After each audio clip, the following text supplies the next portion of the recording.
all, and welcome back to There's Danger Here. I'm Leilani, and this week I'm going to be covering a case out of Indiana really quickly. It's probably not going to be a long episode, but bear with me. All right. Burger Chef was founded in Indiana in 1954, geared towards families and children. They had the first Happy Meal and cartoon commercials. By the 1970s, there were over 1,000 locations across the U.S. Then, in 1978, in Speedway, Indiana, a murder of 4 teenagers in the woods next to a burger chef occurred. At this time, while it was a small town feel, the criminal elements were growing. On Friday, November 17th, 1978, again, Burger Chef in Speedway, Indiana, was scheduled to have 4 employees there until closing. 20-year-old Jane Freet was the manager, along with Ruth Shelton, who was 17, Danny Davis, 16, and Mark Flemons, 16. Mark had happened to switch a shift with a coworker so she could go on a date with Brian Crane, both employees of the shop. Typically, they tended to lock the doors around 11 p.m. and begin their cleanup and prep for the next day. A friend of Mark, Kirk Thompson, asked him to walk home with him after the shift was over, stating that the neighborhood wasn't good for black men at night, so they went in pairs. At around 11:45, midnight-ish, Kirk headed to the shop because Mark wasn't there.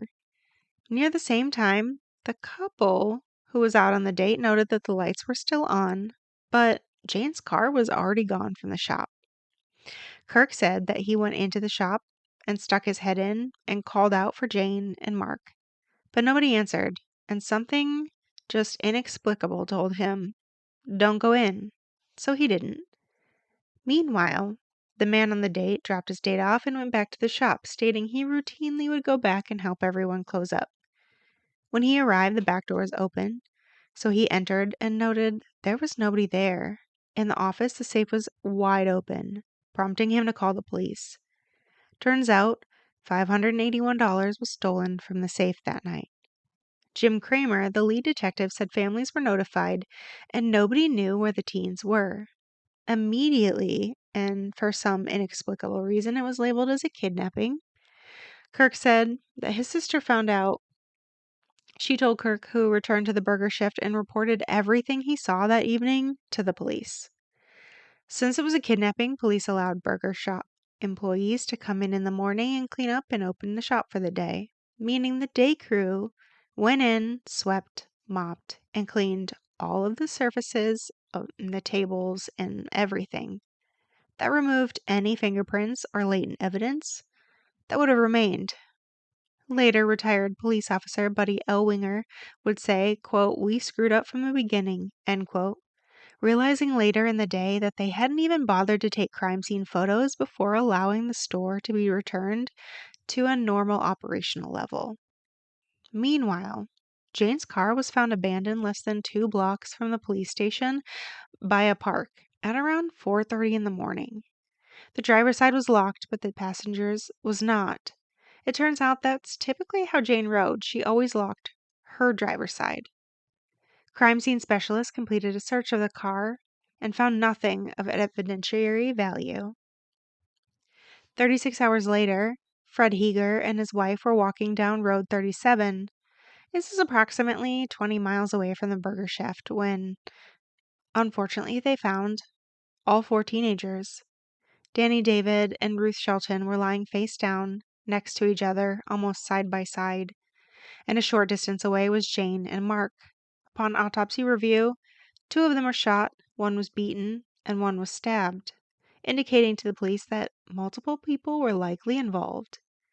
Danny and Ruth were just off the embankment of a gravel road, and they were the 2 that had been shot. Jane was about 75 yards away, face down, stabbed twice in the heart, with the knife broken off at the hilt. Mark was beaten. He was the only one lying face up, and it was the blood that accumulated that essentially ended up drowning him. Still, they didn't find much more of evidentiary value there either, although they did find a set of tire tracks that police made a mold of, but they lacked anything for comparison. At 4:45 p.m., Johnson County Coroner Richard Tudor was on the scene and pronounced all four dead. In order to incentivize public help in this situation, a $25,000 reward ended up being created by the Burger Chef Corporation for information leading to the arrest and conviction of anyone involved in this crime. Steak and Shake, another local restaurant, put up an additional $1,000. A tip line was set up, and in 24 hours, over 100 calls were made. Then eventually, thousands of calls ended up coming in, leading to multiple theories of why the crime occurred. At one point, it was suggested that Mark owed drug dealers over $7,000. Of this, his best friend Kirk said that it was impossible for him to have been on drugs and Kirk not be aware of the situation.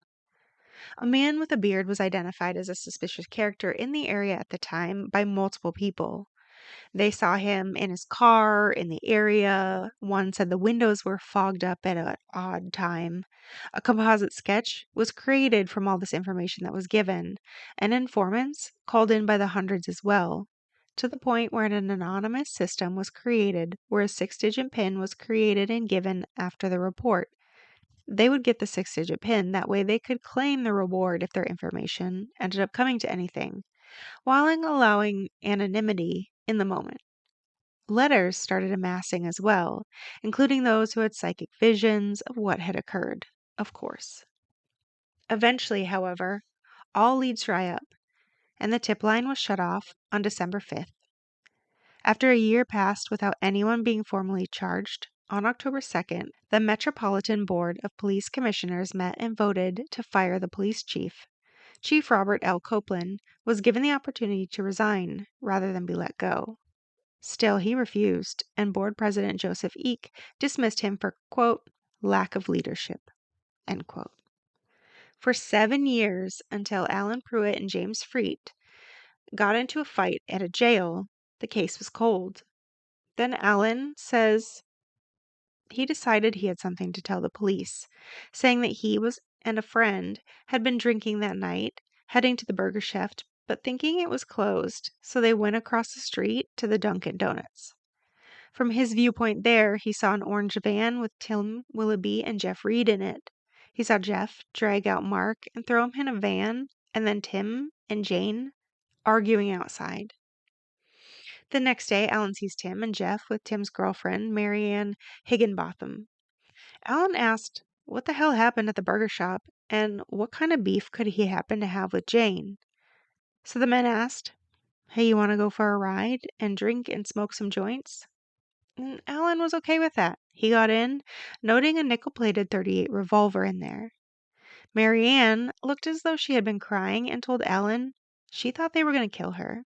The men stopped the van at the Devil's Backbone, which is a bridge in the area. They walked to the creek, and Marianne told Alan, run as fast as he can, because she thought that they were going to kill him.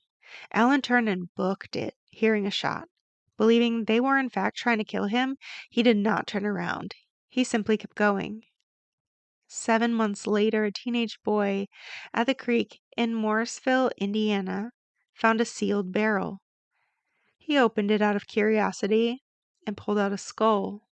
The body was later identified as Marianne Higginbotham. She had been shot in the head.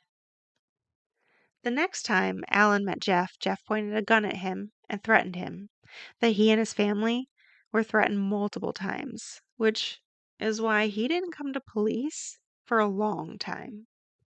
Looking into it, it appeared that Jane may have been dealing for her older brother James, who was a known drug trafficker in the area. Police, however, have no record of the van being orange, and no van was ever found. So even with all this information, again, this case goes cold. 11 years later, Donald Forrester confesses that he saw Jane going to a house routinely and that she was known to have up to $15,000 for drugs on her. Donald was able to show police where each person was, that he shot 2 of them with a .38, that he flushed the casings down a toilet. This toilet and house were attached to a septic.